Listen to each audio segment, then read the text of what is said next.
The Horror of Hormak by John Epler, and read by Kyle Bond. The horses smelled it first. They were warden horses, raised around the fetid stench of darkspawn, trained from birth to tolerate their smell, and to not spook as easily as most animals. They had stood strong in the face of charging ogres on more than one occasion.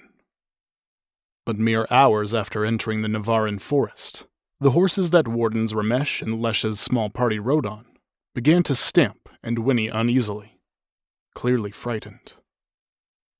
Something here they don't like. Lesha looked wary.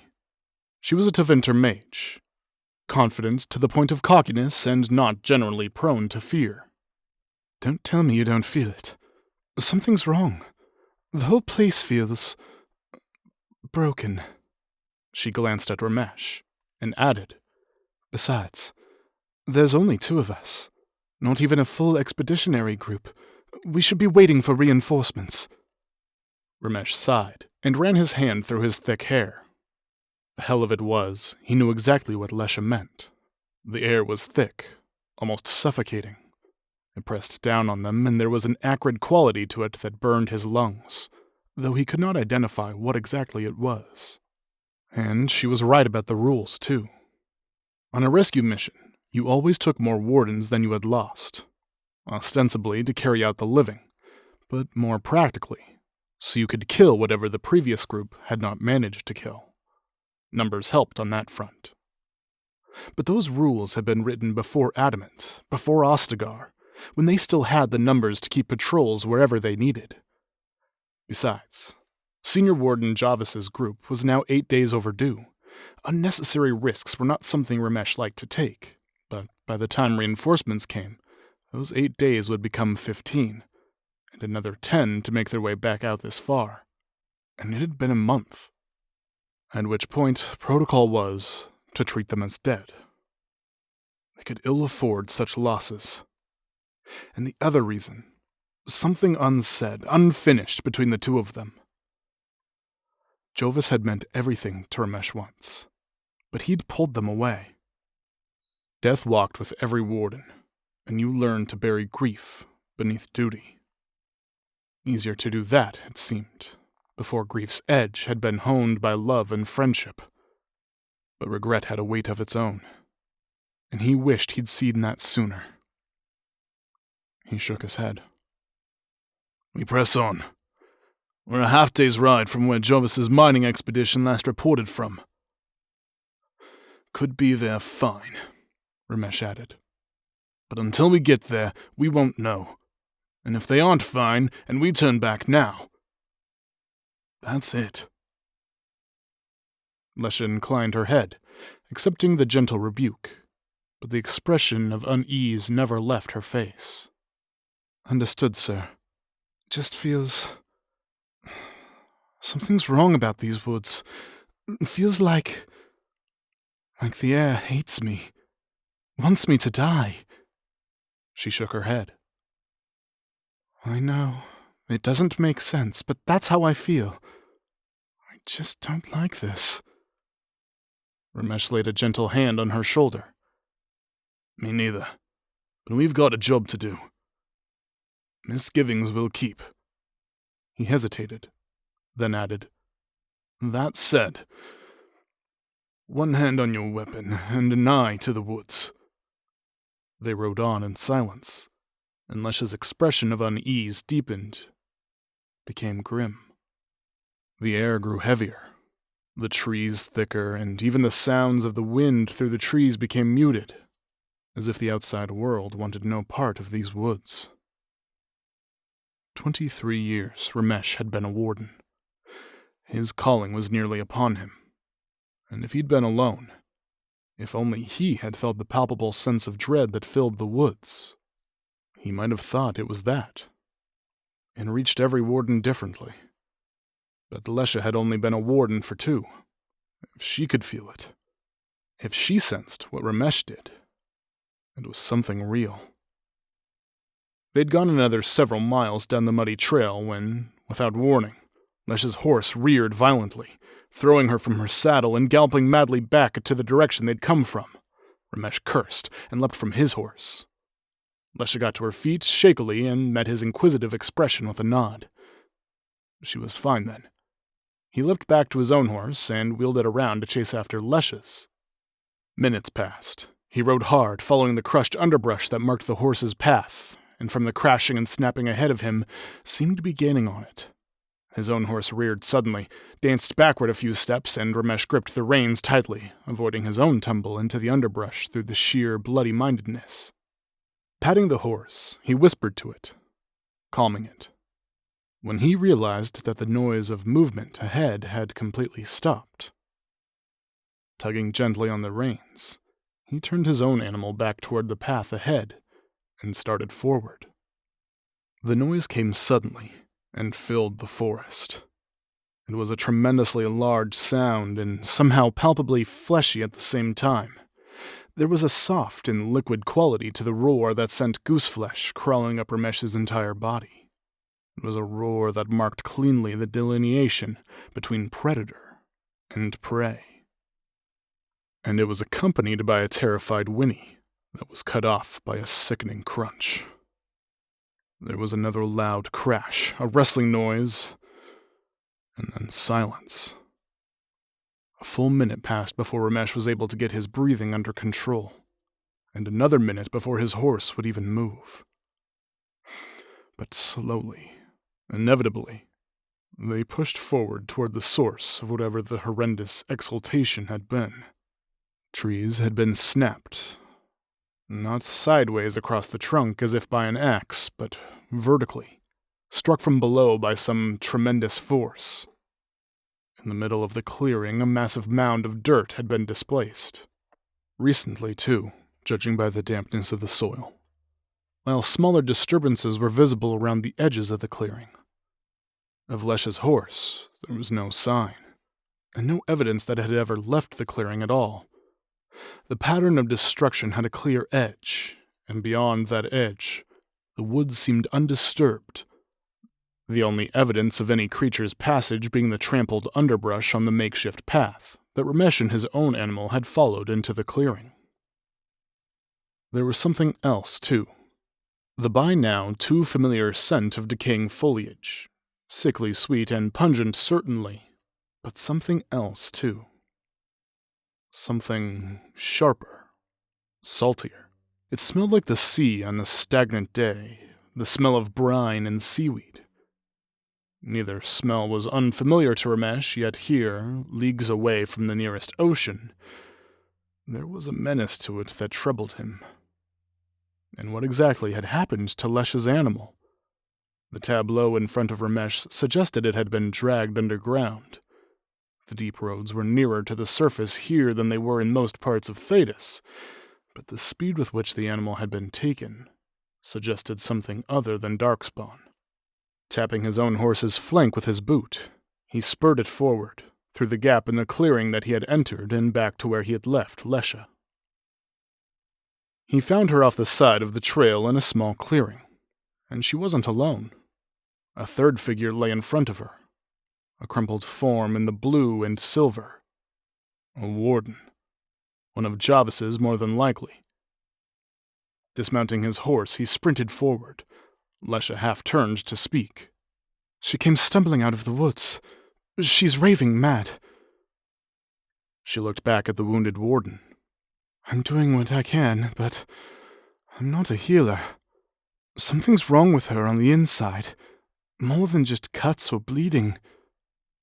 Won't tell me what's wrong, though. Won't even look at me." "What do you mean by raving?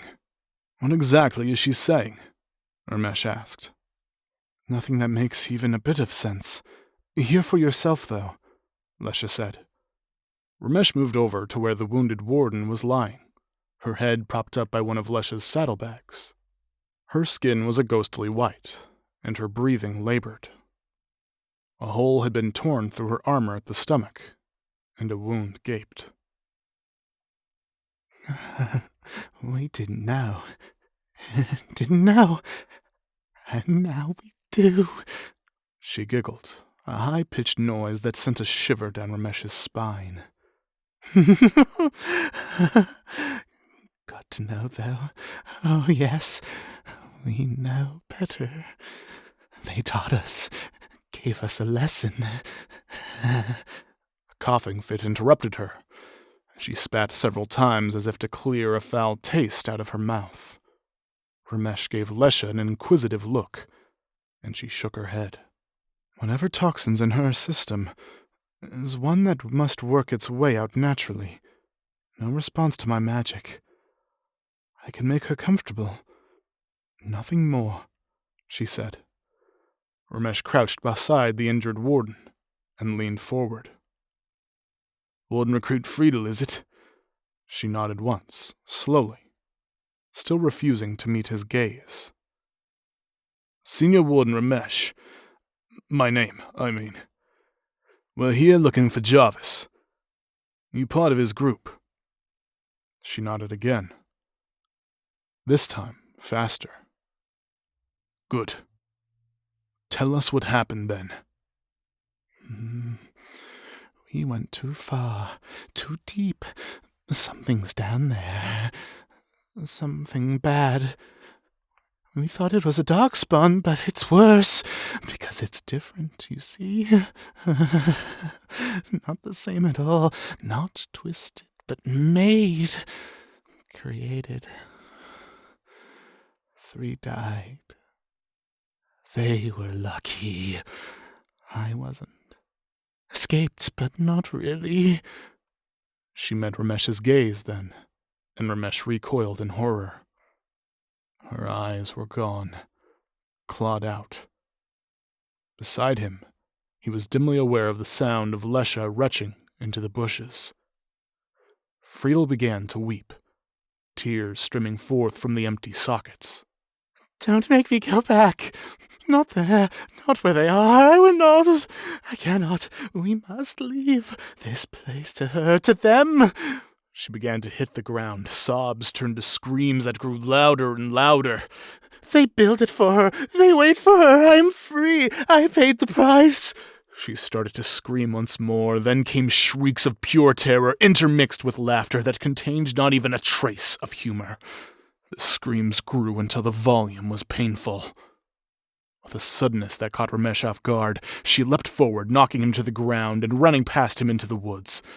She'd nearly made it out of the clearing into the trees, when blue light streamed from Lesha's hand, surrounding the warden, enveloping her.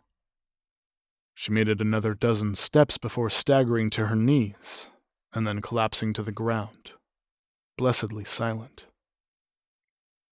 Sleep magic. I should have done that sooner. Lesha paused, and then added quietly, It is a small mercy, but the one that I can give. What do you think it is? Ramesh asked, massaging his wrists. They were purpling and bruised. Tomorrow they would hurt more. Fear. Whatever she has seen, it has broken her, poisoned her mind. Lesha looked at Ramesh. We cannot take her with us. If we do, it will break her beyond all repair. Right now... She gave a helpless shrug. Right now she will live. And with time her mind may heal, but if we take her back to where Jarvis is... She corrected herself hastily. We may as well strike her down ourselves. Leaving her is not an option. We must press forward. But if we leave her like this, food or no, she'll die. Lesha began to interrupt, and Ramesh held up a hand. A day or two, maybe. But then, maybe we can leave her with supplies while we venture on. He looked her in the eyes. Any questions? There were none. They worked quickly, building a makeshift litter out of several fallen branches and the canvas from a spare bedroll that Ramesh's horse still carried. Placing Friedel on the litter, they tied her to it with several ropes. It was not a step he relished taking, but the way her eyes had been torn out suggested to him that she'd done the deed herself. Who was to say what else she would do if her hands remained free? They pitched to their tents, working quietly and competently. Ramesh set his own small tent across the clearing from Lesha. An extra tent, normally meant for keeping supplies dry. He'd given his other tent to her to replace the one that had been lost with her horse. Warden Friedel's litter they set under the canopy of a large tree, tying the remaining horse to a tree on the opposite side of the clearing. They built a small campfire and lit it with flint and steel. Unspoken agreement had Lesha saving her energy in case it was needed. They ate, and then Ramesh had first shift on guard. Midway through his shift, a sharp inhalation of air and slight rustle of cloth told him that Friedel had awoken. He looked across the clearing at her, waiting for her to move. But she remained silent and nearly still, showing no sign of her previous aggression. Then she began to whisper something to herself, over and over, a nearly silent litany. Ramesh came closer, trying to hear what it was she said, but his presence quieted her, and he returned to his seat. A few minutes passed, and the litany started up again. Nearly silent. Unsettling. The next several hours passed unremarkably by, and soon it was time for the change of the guard. Stretching, her hair tied up behind her with a leather strap, Lesha came out from her tent and exchanged nods with Ramesh. He gestured vaguely in the direction of the injured warden. "She's awake, but not doing much, though." Ramesh stood up, and fatigue flooded his limbs. It had been a painful day since he'd slept, riding hard toward where Jarvis had disappeared. "Wake me up if anything interesting happens." Lesha nodded, and Ramesh vanished into his own tent, closing the flap. He did not fall asleep. Not immediately. Instead, from his boot, he pulled a piece of parchment, tied with a long, waxed string. A message from Jarvis, 15 years past due, telling him to wait. That they would find each other again, that duty, that sacrifice, could mean a whole lot of things. Ramesh had been too proud, too foolish to acknowledge what that time had meant to him. 23 years was a long time. Long enough to gather many regrets, but few had the same bitter taste to Ramesh as that one. He stared at the paper, reading the note again and again and again, a mantra across the decade. He hadn't said what he should have said then, but this was another chance. If it wasn't already too late. Folding the paper up, he placed it back into his boot carefully, and pulled his blankets around him. Sleep took longer to come than he wanted, but finally, it did. In his dreams, Jarvis, as he'd been nearly 15 years ago, was walking away, down the path through the thick Navaran woods. But no matter how fast Ramesh ran, no matter how quickly he covered the distance between them, Jarvis was always just out of reach.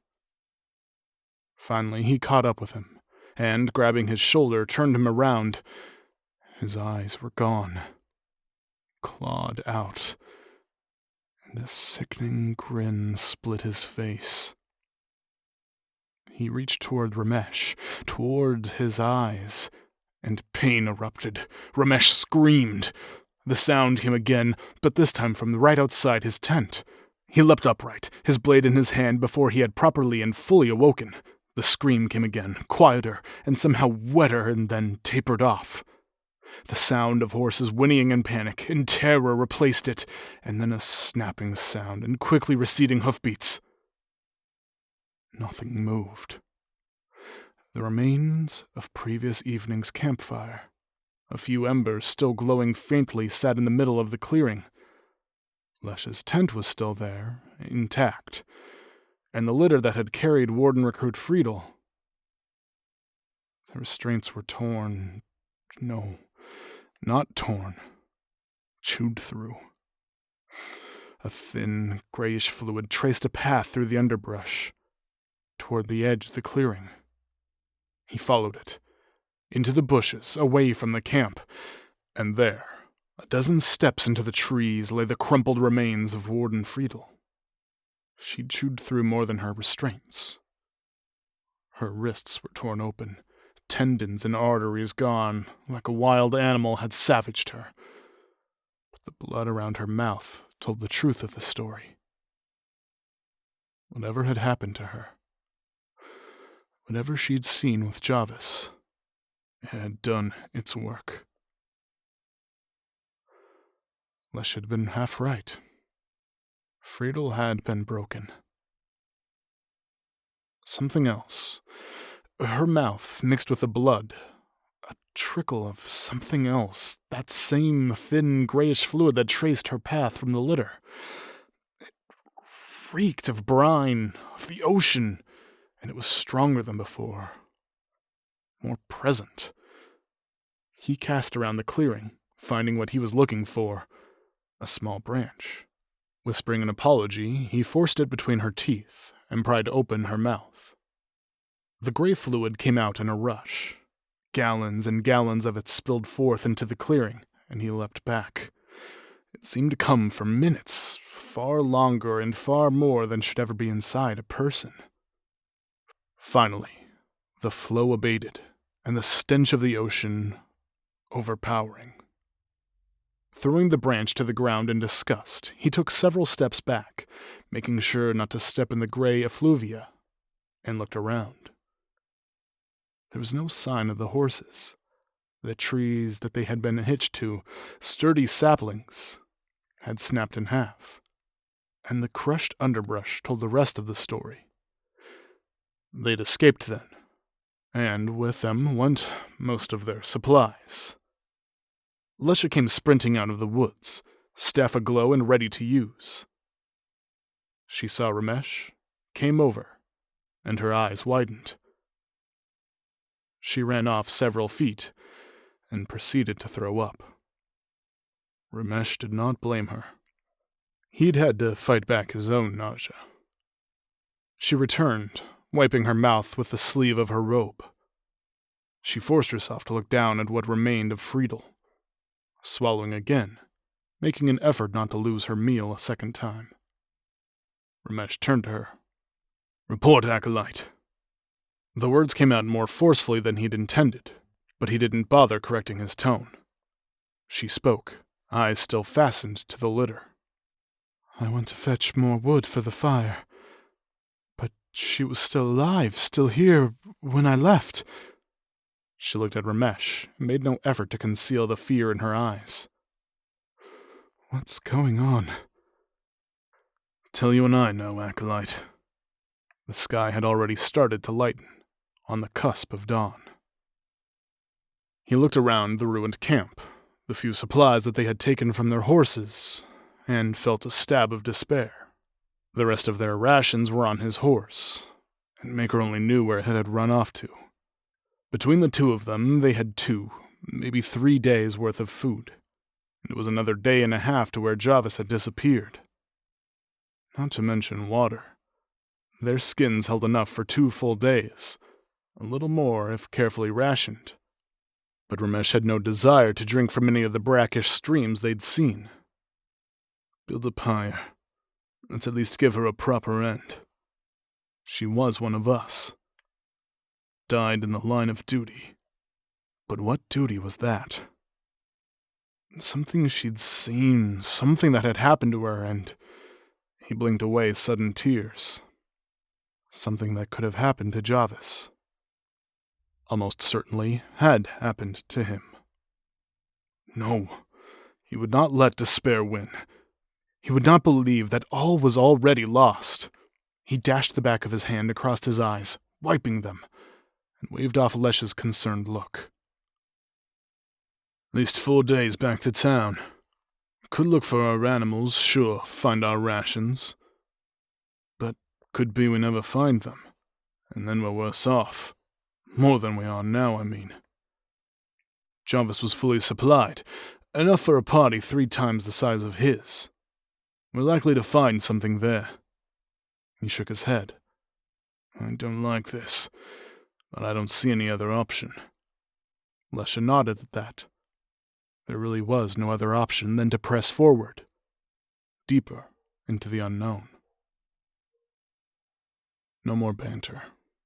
No more words.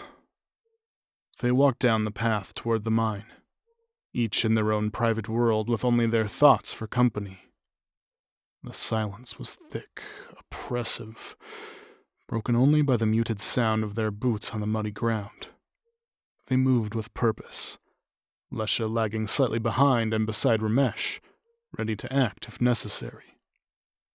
The ground became rockier, harder, and the trees began to thin.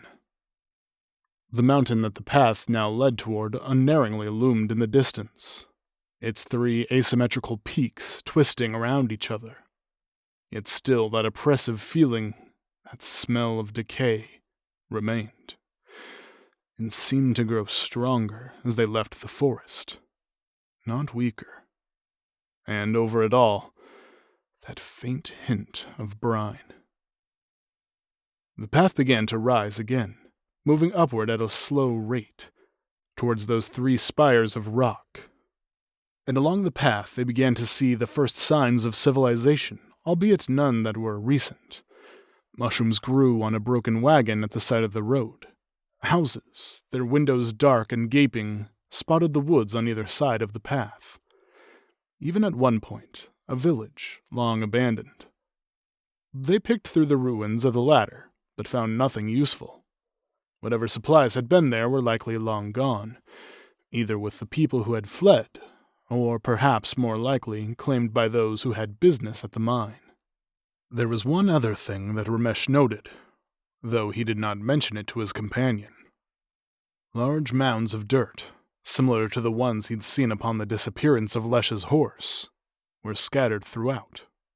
He'd thought of telling Lesha about what he'd seen and heard, yet what truly was that? Disturbed dirt and a loud noise. He'd seen nothing else, not even the remains of Lesha's horse. Anything he told her was conjecture, and would only stir her already fertile imagination. Finally, the woods fell away altogether, and they found themselves at the crest of a ridge. Ahead of them loomed the mountain, its 3 peaks surrounding each other in an almost serpentine fashion. A single path led forward, its destination obscured by the hills on either side of it. They followed that path then, and turned the corner to a scene of destruction. At the base of the mountain's slope, broken weapons, of both Warden and Darkspawn make, littered the ground. Trampled tents and broken equipment told the rest of the story, as did the blood that covered everything. There'd been a fight here. A big one. But not a single Warden body. Darkspawn corpses, dozens of them. But no evidence that any of Jarvis's party had been slain. Yet the sheer amount of blood, splashed everywhere, suggested something grimmer. Darkspawn ichor was easily distinguishable, even after it had dried. This was something different, which meant that it had come from the missing party. Where were they, then? Beside him, Lesha's staff was in her hands, magical energy thrumming, ready to be loosed. Ramesh had his own daggers out, an involuntary reaction to the scene before him, and realized his own hands were sore from how tightly he was gripping the hilts. He took a deep breath and let it out. Once, twice, 3 times, forcing calm. Yes, things looked grim. There was in fact quite a lot of blood, and that rarely spoke to anything good. But there were no bones, which would have been left if the remains had indeed been eaten. There was still a chance that Jarvis and his wardens were alive. He turned to his companion, making a show of sheathing his daggers. We should split up. Figure out what exactly happened here. Look for anything that seems, well, relevant. He shook his head, then added, Looks grim, I know. But no bodies. That tells me they could still be alive. And that means we're going after them. But let's make sure there's a them to go after. Lesha nodded, her expression stoic, and moved deeper into the camp. He walked through to the center of the carnage, looking for a sign, for something to hold on to. "Damn it, Jovis," he whispered. Despite his reassuring words to Lesha, he feared the worst. That there was no bodies meant very little, as she knew. Perhaps they'd been captured, or any number of 100 other things that meant they were dead, and that this whole adventure was pointless. Still, he searched. There were no campfires, no signs of cots or bedrolls. This was meant to be fortifications, then, not a camp. There were some provisions, but no more than would last a single night. They'd expected a fight, and clearly gotten one. That they'd been overwhelmed seemed obvious. The number of darkspawn corpses was enormous, and not just Herlocks, but Genlocks, Shrieks, even a couple of emissaries. But there was something different about these darkspawn. The mutations that gave rise to their mindless hordes were far from consistent, yet here he saw variants unlike he'd previously known. Herlocks with extra arms, Shrieks with the powerful legs of a Genlock, and an emissary with a second head. Something strange. Normally he would have written it off as merely being another aspect of the darkspawn physiology that was inexplicable, but combined with everything else, it was disturbing. "Here! Over here!" Lesha's voice rang across the clearing, carrying a note of excitement. Ramesh ran over to find her standing in front of a large hole in the earth. Peering inside, he saw stairs leading down. Bloody boot prints, not of darkspawn, but of men. Jovis and his wardens. The flame of hope flickered once again in Ramesh's heart. The smell of brine was stronger here, more potent than anywhere else in the clearing, and it seemed to be coming from below. Beside him, Lesha muttered a word, and her staff began to glow. She pushed it inside the entrance to the hole, giving light to the darkness within. The edges of the circle cast by Lesha's spell revealed a small staircase that descended into an antechamber, slightly larger than the clearing above, carved with a skill and delicacy that rivaled the works of Orzammar, or even Kal Sharok. At the other end of the chamber, a doorway, and a second staircase beyond that, which spiraled into the darkness. The entire space lit by the glow of lyrium, and above the entrance, written in dwarven runes, a single word: Hormak. They descended the spiral staircase. The minutes stretched on as they went farther and farther into the darkness, and the smell of seawater grew even stronger still. Finally, the staircase reached its end, and another door, larger, grander than before, sat open. They walked through, Lesha holding her magical light in front of them. The door opened into an enormous chamber, fallen into ruin, yet still no less grand for its current decay. It brought to Ramesh's mind the other dwarven taigs, but none of those he'd seen were in as dire shape as this one. It had made sense. The fall of Hormak had come centuries before, consumed by the darkspawn. Yet it was oddly, unexpectedly quiet.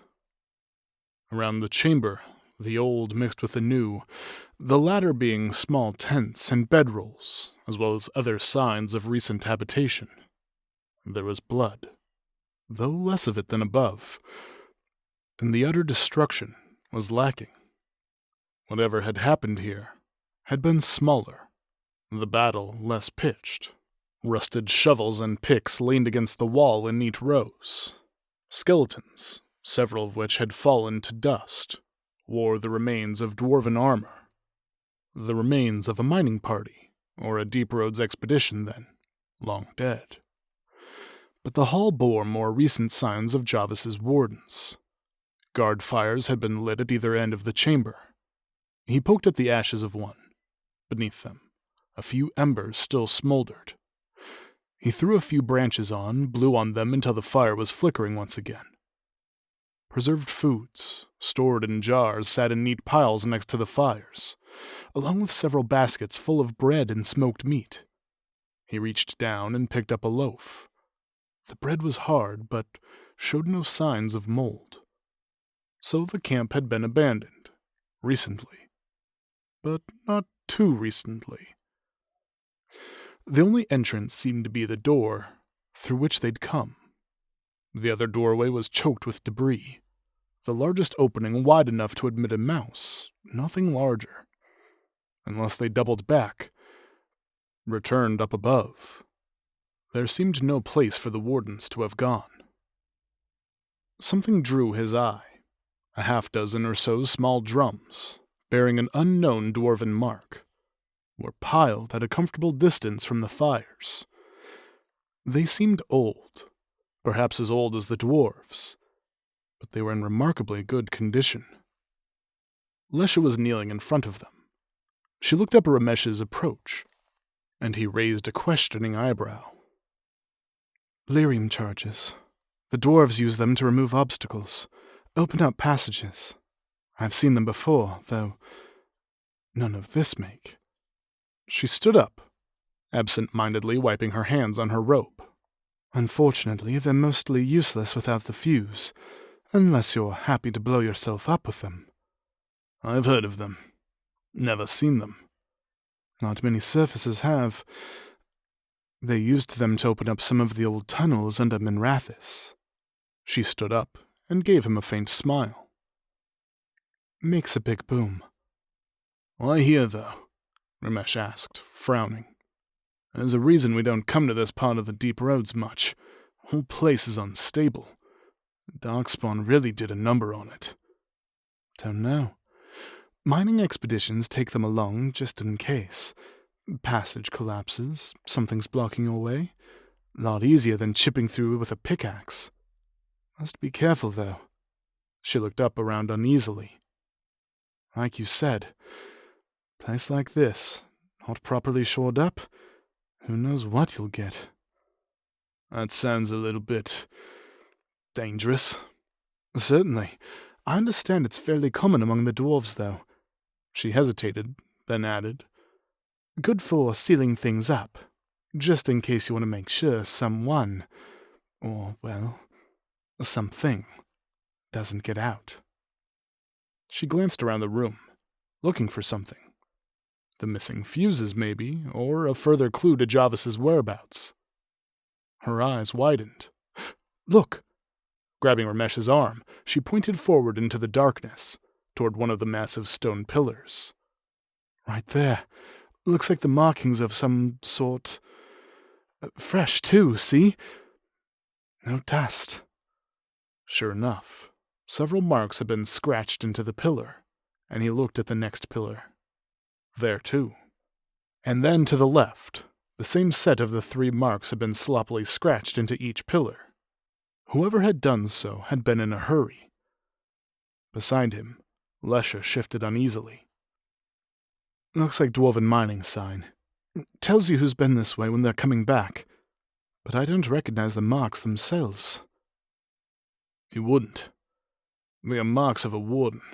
Well, some wardens, I mean. Senior ones. For Eldon, specifically.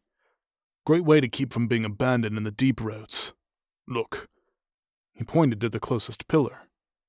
See this? 3 marks. The first is a date. Looks like 3 days ago. And that's when you leave. The second's how many of you there are. 6 marks means 6 wardens. And the third? He fell silent. Beside him, Lesha gave him an inquisitive look. What does the third mean? Ramesh shook his head, and there was no mistaking the grief in his voice. That's when you expect to be back. Means that if you miss that day, they're supposed to send a search party. On his other side, Lesha reached out a gloved hand and traced the mark.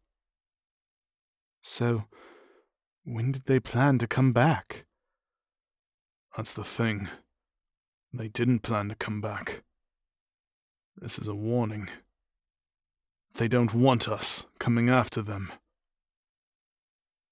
Silence filled the cavern. Then, somehow more oppressive than before, the flicker of hope that Ramesh had was gone, buried under despair and a growing sense of unease, of fear. Finally, Lesha broke the quiet, her own voice tinged with a hint of terror. But we're still going after them, right? We're wardens, that's what we do. We're not just going to... Ramesh raised a hand, cutting off the argument. You don't need to convince me. I'm with you. Leave no one person behind, right? There's the right thing to do and the wrong thing. Personally, I'm about the right thing. He shook his head, then added quietly, Remember the oath. We're going down there, and... Something itched in the back of his mind, and it took a moment for him to realize what. Darkspawn. He drew both daggers in a single practiced motion. Company. They came from the darkness, 9 Darkspawn, Genlocks and Hurlocks both, and led by an emissary. Yet where their entrance would normally be marked with gibbering and jabbering, these were eerily silent. What's wrong with them? Lesha asked. It took Ramesh a moment to realize what she meant. They were changed. Different. One Hurlock had the tail of a scorpion, another a Genlock, but with a longer, thinner skull, more avian, and then there was no more time for words. They attacked as one, charging forward. A blast of fire from Lesha's staff caught the closest Genlock full on in its all-too-human face, sending it flying backward, its head a charred ruin. Another Genlock came at Lesha, its head narrower, thinner, jaw elongated. She threw herself into a slide, raising her staff in a two-handed defensive posture. The creature's jaw struck the hilt, its momentum shifting, and it went flying past her before it struck the wall with a sickening crunch. The mass of darkspawn spread out, moving to separate and isolate the 2 wardens, with a level of cunning and guile unusual for their kind. 3 Hurlocks and the emissary moved toward Ramesh, weapons out. With a speed and flexibility that belied his years, he ducked under the swing of a brutal sword. A fist followed the sword, but where Ramesh expected the fist to be, there was instead a serpent's head. It snapped at him, missing by inches, venom dripping from its fangs. His momentum carried him under the blow, and he rose, swinging both daggers at once, and taking the Hurlock's head right off of his shoulders, ichor spurting from the wound. Another Hurlock blade scythed in from the left. He caught the sword on his daggers, turning the weapon away and rolling. A blast of green energy flew over his head and burned a hole through the center of the creature. The last 2 Hurlocks moved toward Ramesh, weapons drawn. He feinted toward the creature on the left. It took the bait and recoiled, while the rightmost Hurlock lunged forward. He'd been waiting for that, and caught its blade on the hilt of his dagger before shifting his grip and driving one weapon through the Hurlock's chest. It slumped forward. Fire drew a burning line down his left side as the other creature's blade caught the edge of his armor, drawing blood but nothing more. It swung again, and Ramesh parried the blow, smashing his armored fist into its face, sending it reeling in a shower of broken teeth. He caught the barest flicker of movement out of the corner of his eye and threw himself to the ground. A blast of fire moved through the space where his head had been only moments before. Ramesh rolled to his feet and turned to face the emissary. It rose above the ground, massive bat-like wings giving it an agility uncommon to its kind. Keeping out of reach of Ramesh's daggers, it fired magic blasts at him as they circled and dove at his head, swinging its long sword, using its extra long reach to its advantage. Ramesh dodged once, twice, but the exertion was beginning to wear on him. Suddenly he stumbled, and the emissary, its screech of victory the only noise it had made, lunged forward. But Ramesh's mistake had been a ruse. He ducked under the blow, letting the creature's momentum carry it right onto his 2 daggers. It impaled itself on his weapons and slumped dead before sliding to the ground. There was silence. The other Darkspawn were dead, dealt with by Lesha. She was sitting on a rock beside him, gingerly wrapping a bandage around her torso. She saw Ramesh's look of concern and shook her head. Got a little cocky. Thought I had the first one off balance. I misjudged, and it got a piece of me. Oh, and it had a scorpion tail. Didn't seem to have any venom in it, though. Lucky break. She gingerly touched the wound and winced. Looks worse than it is. She looked at Ramesh. Why did it have a scorpion tail? And why did that emissary have wings? He could only shrug. I don't know. Never seen anything like that. This is something new. Lesha sighed, stood up. Unless they came from the surface, I can't think of how they got in. There must be another exit, one we didn't see. She paused, deep in thought. Ramesh was carefully silent. Her eyes brightened. Of course. The warden signs. She limped to the nearest pillar. See? First one, and then it continues. She ran to the second pillar, then the third. It's a path. They marked each pillar as they hit it. Ramesh heaved himself to his feet and followed after her. The markings continued for several hundred more meters before abruptly ending. The last pillar, half buried in the wall. But something was strange, different. Ramesh was the first to vocalize it. Notice this. Only place in this whole damn room where the floor is clear. The debris and refuse that covered the ground, nearly everywhere else in the chamber, was completely gone in front of that one section of wall. Ramesh shook his head. A secret door. I'll be damned. He frowned. But how does it open? Lesha shrugged. I imagine it opens the same way as any other door. She pointed at the bottom of the section of wall. There, almost imperceptible, were a series of grooves. Handholds barely visible. Ramesh gave Lesha an approving glance, and she smiled faintly. Some of her usual bravado restored. Let's see where it goes, Ramesh said. The shrill screech of stone grinding on stone filled the room as Ramesh hooked his fingers into the grooves on the giant slab and heaved upward with all his might. It resisted, and then slowly moved, sliding within the rock above into some hidden alcove. With a grunt of effort, Lesha rolled a large boulder forward and under the door. All right, back up. She did, and he released the door. He leaped backward, safely out from under the door's massive weight. It started to slide back down before encountering the resistance of the boulder. There was a moment of uncertainty, where the doorway gouged a small groove into the top of the stone. But finally it stopped, braced open. Warm air trickled out of the passageway, the stench of brine and decay now overpowering. Several steps in, the passageway sloped downward and seemed to curve gently inward, forming a spiral ramp that led ever deeper into the darkness. Ramesh took a deep breath, the air stinging his lungs. Beside him, the wood of Lesha's staff creaked as she tightened her grip until her knuckles were white. I assume this is where Jarvis and his team went. Makes sense to go this way.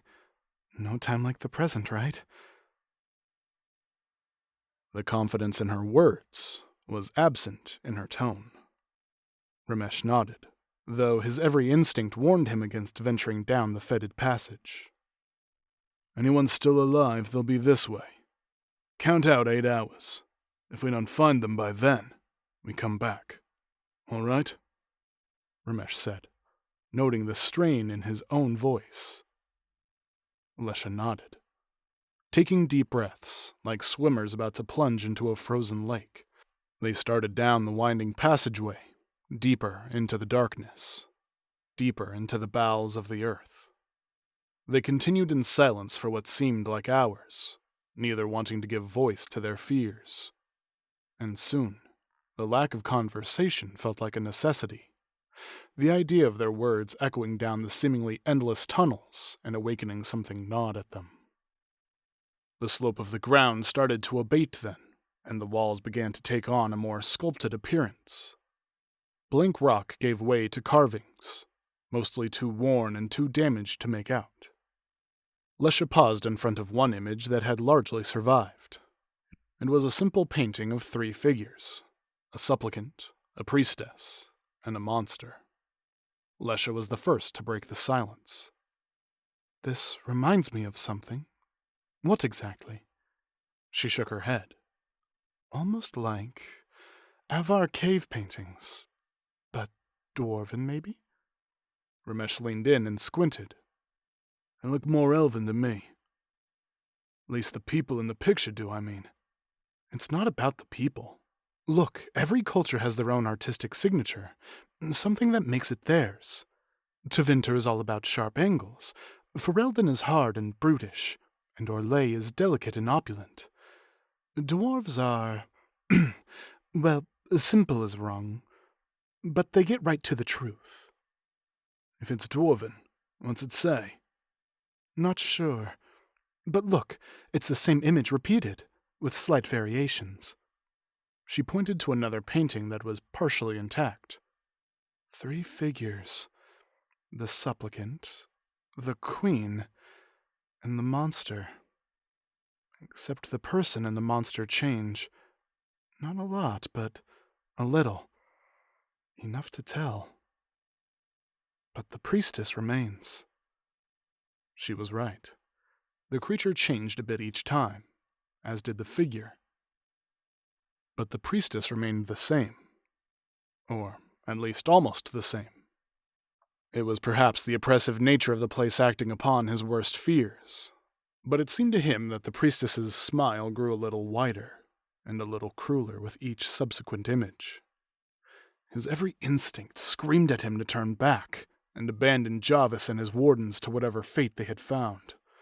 His training, his oath, even they told him it was too late to turn back.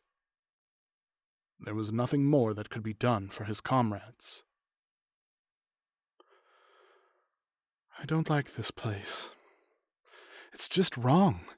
That's the only word I can think of. Lesha's voice still carried that note of fear, but it was sharper now, more distinct. It was a sentiment that Ramesh sympathized with greatly. But something more than duty drew Ramesh forward. Words unspoken, and something greater than a simple oath. The wardens were his family. And Jarvis had been, could again be, something more. He could no more turn back than he could tear off his own arm. If he did abandon Jarvis, if he made the cold and simple calculation, what returned to the surface would no longer be Ramesh. You should go. Get out of here. Only one of us need risk their life. He started back down the corridor before doubt and fear could change his mind. He'd only gone a few dozen steps when Lesha caught up to him. He gave her a look, equal parts gratitude and concern, and she smiled tightly in response. They continued down the passageway. Around them, the walls grew smoother and larger. Delicate carvings started to appear, then flowers and creatures that Ramesh did not recognize. Finally, the hallway came to an end. In front of them, 2 massive stone doors hung partway open. They stood there a long minute. There was something menacing about the doors, unbidden. His thoughts turned to crocodiles, jaws hanging open, waiting for their lunch to come to them. It was yet another minute before he screwed up his courage enough to proceed. Moving together, they walked slowly, deliberately, through the opening. The scale of the room was vast. In the darkness, he could not tell where the room ended, but judging by the echoes, it was immense. Beside him, Lesha let out a low whistle, her fear temporarily forgotten, chased away by the scene before her. What details he could make out in the glow of Lesha's staff were incredible. Carvings of a fineness and beauty that transcended any he had seen covered every surface of the cave. As a warden, he'd seen as much of the deep roads as any. The greatest works of the dwarves buried for centuries in ruined tags behind seemingly endless waves of darkspawn. This was something different. Something more. There was no question in his mind that these ruins were elven in nature. While dwarven architecture remained the rule in the Deep Roads, there were exceptions. From time to time, wardens would find unmistakably elven architecture scattered among dwarven works. This, however, was exclusively, entirely elven. There were no dwarven works interspersed throughout, not even any sign of the darkspawn that filled so much of the underground, and this chamber was nearly pristine. The usual signs of age, of water dripping above or pooling from below, were absent. Debris was scattered on the ground in places, broken vessels and shattered chests, but the room itself was intact. Fluted columns receded into the darkness above, carved in patterns that seemed to shift, depending on how you looked at them. Their surface smooth to Ramesh's touch, thus speaking to the quality of the work and the fineness of the carvings. On the surface of the walls were carved massive bas-reliefs, running in 3 parallel bands and disappearing into the darkness in either direction. The detail was exquisite, and Ramesh quickly realized that what he had first thought to be some kind of paint or pigmentation was, in fact, millions of tiny gemstones set into the stone. The images engraved into the stone seemed almost alive, each one a perfectly frozen moment as the actors within marched through their stories. On the topmost band, stately elven kings and queens held court, their people kneeling before them in respectful supplication.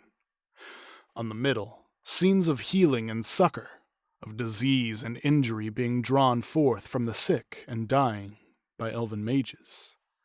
And the bottom, Aravels, far more elaborate and grandiose than any that Ramesh had ever seen, pulled by armies of Hala towards distant mountains, one of which he realized with a start was that same mountain that they were now beneath, the 3 jagged peaks that twisted around each other easily distinguishable in the detailed carvings. It was, taken as a whole, magnificent, and yet, the more he stared at it, the more disquieting it became. There was something slightly off, something that set his teeth on edge and his palms itching for the comforting feel of his weapons.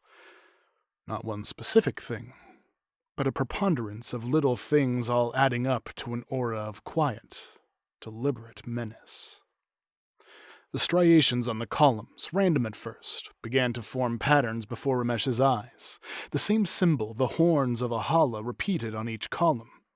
The symbol seemed to shift, changing in an inexplicable way that made Ramesh's eyes water. He tore them away, focusing instead on the bas-reliefs that ran around the chamber.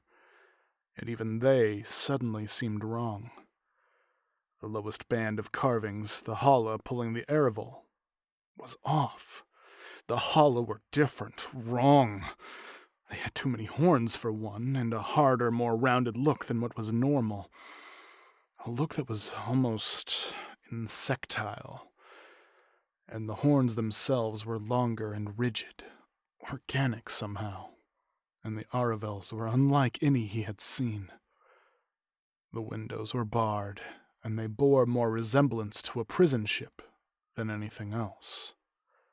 The middle band, with its scenes of healing, seemed now twisted. Wrong. No longer did it seem as though mages were drawing corruption and disease out of the wounded and infirm, but instead they forced it in, pushing it through and into the fallen bodies. The expressions on the faces of those elven rulers betrayed a contempt that was almost palpable. The beatific smiles edged with disgust and disdain for the creatures at their feet, and the subjects, far from kneeling in reverence as Ramesh had first thought, seemed more to be cowering in terror. Fuck. A single word. Lesha exchanged a glance with Ramesh and shook her head once. She'd seen it too. The urge to turn back, to return to the surface, was even stronger in this room. strangely rhythmic hum was growing louder. It seemed to be coming from the other end of the cavernous space. One more room, then. And then they'd leave. They moved quickly, purposefully through the massive chamber. The bas-reliefs started to repeat, the same images as before. They paid them little mind, having already had their appetite for the strange art soured. Finally, they reached the opposite end of the space. Massive doors, at least hundreds of feet wide, were set into the wall, but there, to the side, the path showing signs of greater wear than anywhere else in the chamber. A smaller door, the size of a single person. Not wanting to spend any more time than they absolutely needed to in that cursed space, they moved quickly. The door had a simple handle, its elaborate carvings worn smooth in places. The stench of decay, of brine, was almost overpowering here. Ramesh swallowed. He had no illusions. Whatever waited for them on the other side was not to be salvation. Lesha gave him a small smile, but it was forced. Ready? As I'll ever be. Holding each other's hand, they opened the door and stepped through. Rank upon rank of grotesqueries filled the cave. Each one was a twisted horror of body parts assembled seemingly at random. The fanged maw of a serpent rested atop the slender neck of a Hala, moving rapidly on the limbs of a Varteril. A massive spider scurried about, its many eyes replaced instead with the heads of a dozen serpents, each one dripping venom from exposed fangs. And in the center, a massive pool filled with a viscous, gray fluid. The scent of brine wafted forth from it. Above it, a massive lyrium crystal hung suspended. It glowed with a sickly light, tinged with yellow and green. Streamers of energy flowed from it into the pool, sending it bubbling wherever it touched. Moving carefully, silently, they entered the room. They crept forward, as far as they could manage without being seen.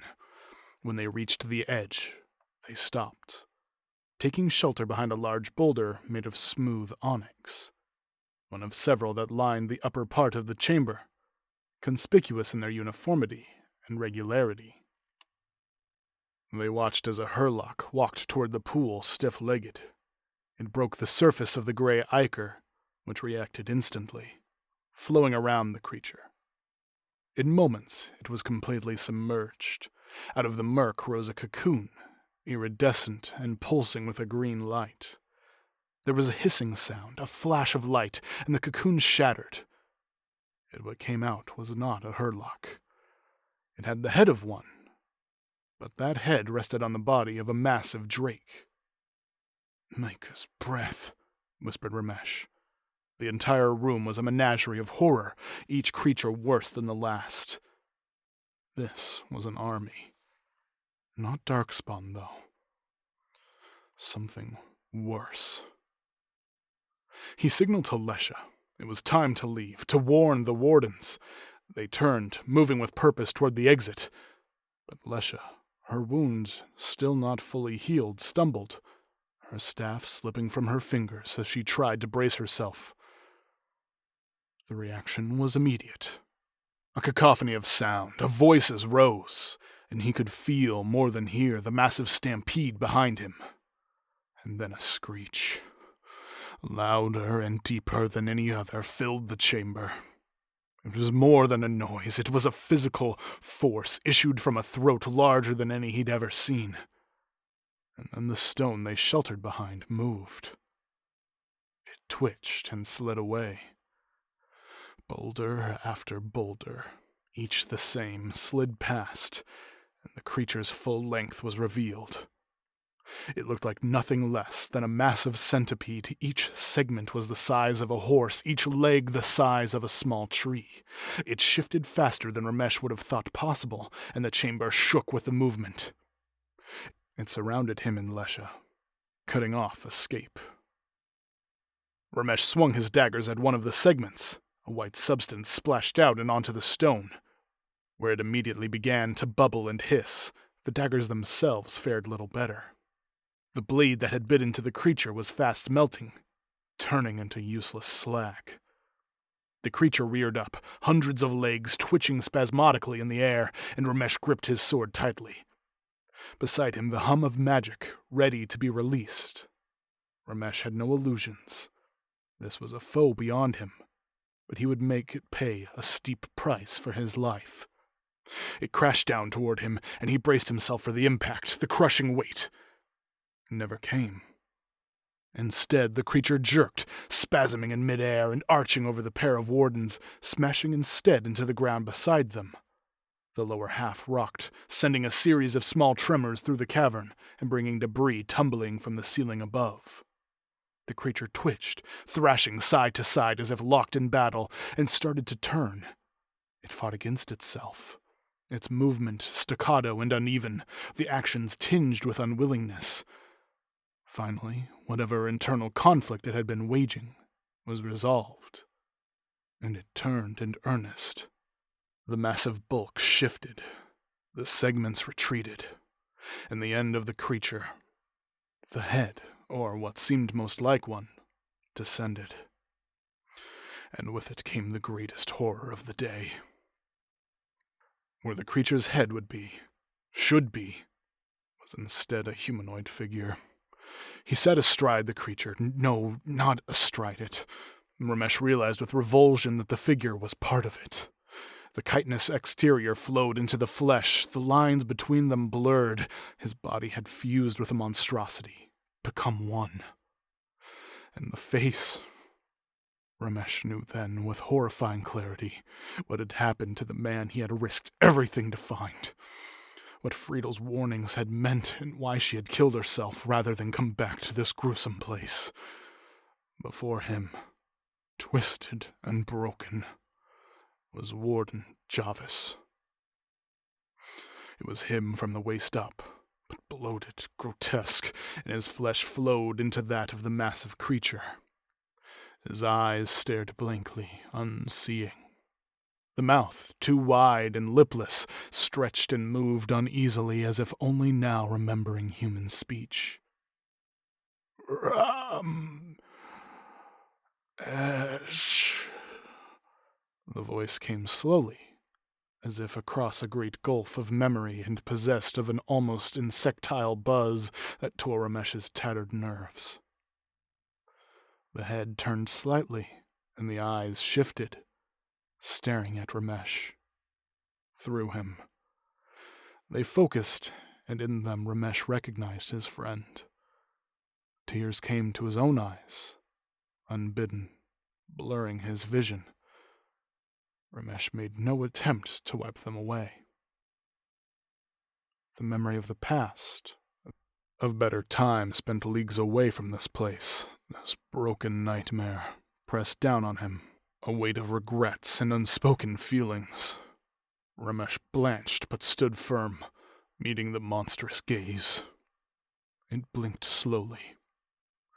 Behind him, Ramesh heard Lesh's swallow. It is Warden Ramesh, yes. The voice was clearer now, more human. Yes, Jarvis. Yes, it's me. Maker, what did they do to you? The Jarvis thing shifted its bulk, turning so its entire body now faced Ramesh. We drank. Works differently for us. Can't just touch it. We need it inside. Takes a while. They turned us. 2 halves, 2 wholes, trying to be ones. But I stayed me, and it hates that. It twitched, the cavern shaking in sympathy. Not forever, not for long, just for now. Enough. The buzz returned to the voice, insistent. And we waited for you. Oh, yes. Now you come. The creature screamed, and Jarvis's voice came back. Can't let this out. Got to bury it. Bury me. The words came even more slowly, each one being forced through whatever will battled Jarvis's for control of the creature. She cannot have it.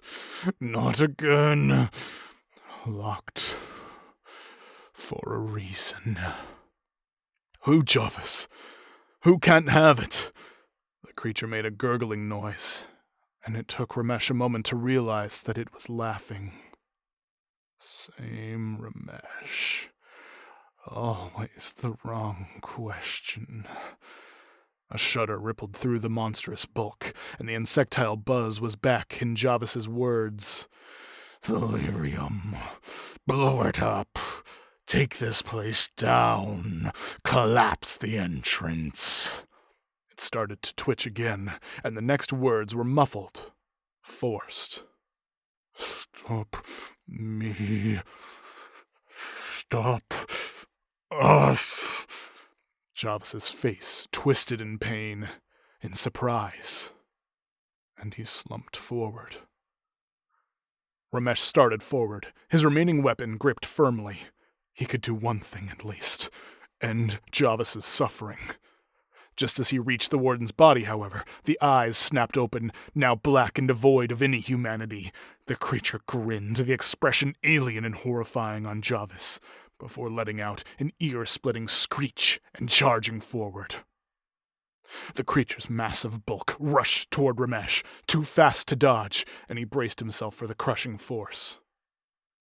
There was a sizzle, a scream of insectile surprise, and a massive flash of light, blinding Ramesh momentarily. When his vision cleared, he saw the wall of green light between him and the monstrous insect. Lesh's face was white with strain. Jarvis, whatever his essence, his spirit that had animated his face, was gone, buried under the alien will that drove the beast as it pushed against the energy field she'd created. It chittered angrily, then reared and crashed down once again, sending Lesha skidding several steps backward. But the wall held. "Go!" she forced out through gritted teeth. Sweat beaded on her forehead and trickled down. "Not without you, Acolyte!" Ramesh grabbed one of the darkspawn weapons that littered the floor of the cavern, and he hefted it. Good balance. Lesha shook her head, then said, "Warn the wardens. Bury this blasphemy. I will buy you time." The creature redoubled its pressure on her shield, and her staff began to smoke. Her nose bled, blood trickling out of both nostrils.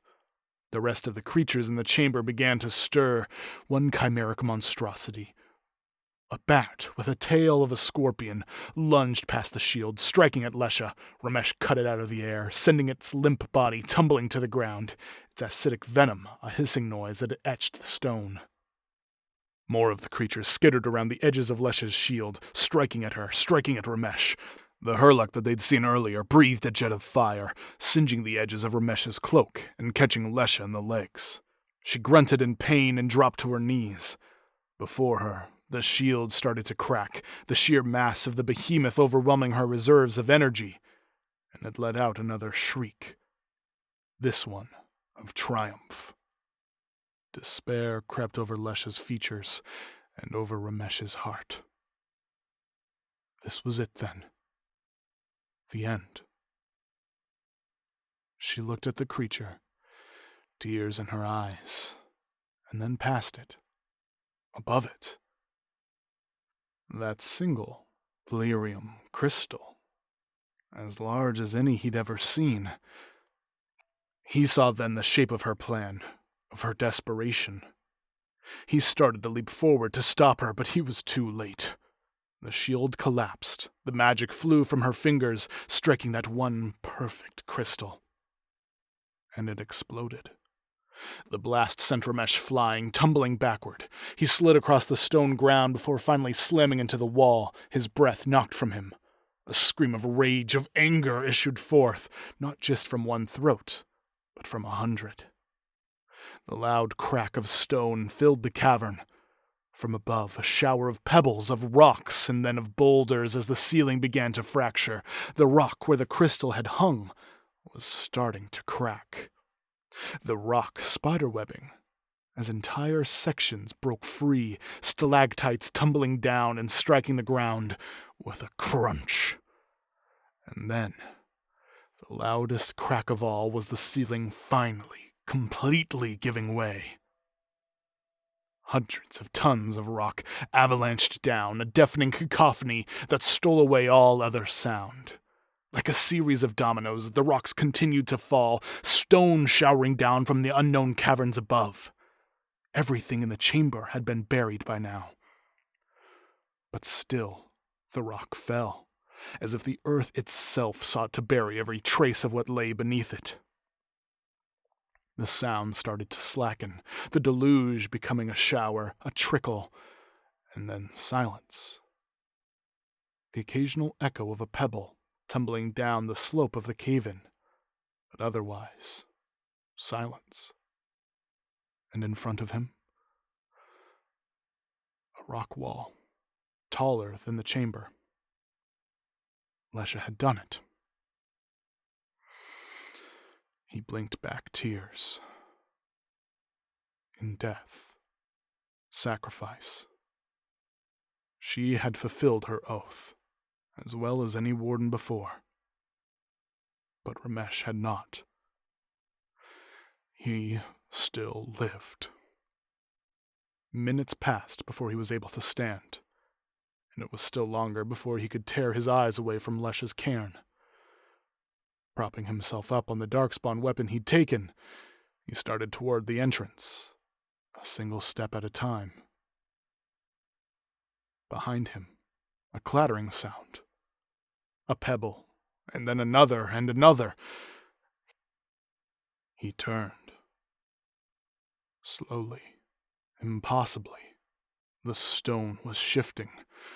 Rocks fell away, boulders revealing the chitinous mass of the creature. The shower became an avalanche, the cacophony of falling rocks filling the room, seeming to fill time itself. Slowly it arose, pulling itself from the rubble, and before long it filled the chamber once more. The sound of chittering once again, and then it turned slowly, menacingly toward him. The face of Jarvis, what had once been Jarvis, creased in a smile that was no way human. Ramesh ran. He ran through the elven ruins up the colossal spire slope. Behind him, beside him, always nearby, came the chittering, the grinding sound of rock as the creature bore its way toward him. Even when his breath grew short, even when fatigue threatened to steal his legs from him, he pressed on. Finally, he emerged, sweating and panting into the deep roads themselves. For a moment, Ramesh forgot where he was. Black panic threatened to steal over him. Then he fought it down, fought it back. There. The remains of the fire he'd lit when first they entered the deep roads, what felt like weeks ago. Aware that he had only minutes, perhaps less, before the hideous creation pulled its way into the light, he ran toward the casks of lyrium. 2 at a time, he rolled them toward the massive door until all dozen of them sat in a clumsy, heaped pile. He remembered what Lesha had said about the fuses. He pulled the note from Jarvis from his boot, took the string that wrapped it. It would do. He took a stick from near the fire, wrapped it in cloth, and lit it. Waited. From the depths, the creature broke free, stone flying upward in gouts of earth. Segment after segment poured through the hole until it was finally free. It reared, its massive bulk scraping the top of the tunnel, and looked hungrily around the chamber. It spotted Ramesh then, and shrieked an almost human note of triumph in that animalistic noise. It charged toward him, covering the ground in an impossibly short time. He had one chance, and one chance only. He stood his ground, waiting. Now. Lighting the fuse of the cask he held, he rolled out of the way of the creature's charge, close enough to hear its chitin rasp against the fabric of his own cloak, and threw the cask behind him. The monster tried to change its course, but couldn't, its own weight and size working against it. It slammed into the wall with a titanic force, the impact shaking the cave, nearly sending Ramesh flying. It shrieked again, this time in rage, and he could hear the clattering of 100 insectile feet as it tried to right itself. He ran, up the spiral staircase, taking the steps 2 at a time. Through the antechamber he went, nearly losing his footing, correcting and leaping to the first stair, to the third. He only hoped he judged his timing properly, that he hadn't cut the fuse too short or left it too. The earth moved, and a wall of sound like the fist of an angry titan lifted Ramesh, throwing him out of the entrance to the deep roads and tumbling down the side of the hill. The screech of the creature turned from rage to pain to despair, and weakened in volume before cutting off entirely. Behind him, the earth shifted, the hill collapsing inward, downward, burying the creature with not just the roof, not just the cave, but the entire mountain. Struggling to his feet, Ramesh stumbled down the mountain. Behind him, it continued its implosion, falling in on itself and wiping away that blasphemous place. Every moment, he expected to hear that scream, that insectile buzz. But it never came. Silence replaced the thunder of falling rocks behind him. Thunder came again, but it was real thunder this time. The rain started to fall, a soft drizzle, the water mixing with the tears that streamed freely down Ramesh's face. Tears of mourning, of grief. For Lesha, for Jarvis, for the rest of the Wardens, whatever doom had taken them. But tears of relief, too. He'd made it out. He'd survived. And more important, he could tell the other Wardens, warn them about the horror, warn them about what lurked beneath Hormak. And maybe, probably elsewhere as well, because he remembered something. Something about the boss relief that he'd dismissed at the time, but which now loomed large in his memory. The mountain he'd brought down, the one that buried the nightmare under thousands of tons of rock, was not the only one to which the Aravels brought their prey. There had been, before the images repeated, 11 others. This has been Tevinter Nights, The Horror of Hormak, written by John Epler and read by Kyle Bond.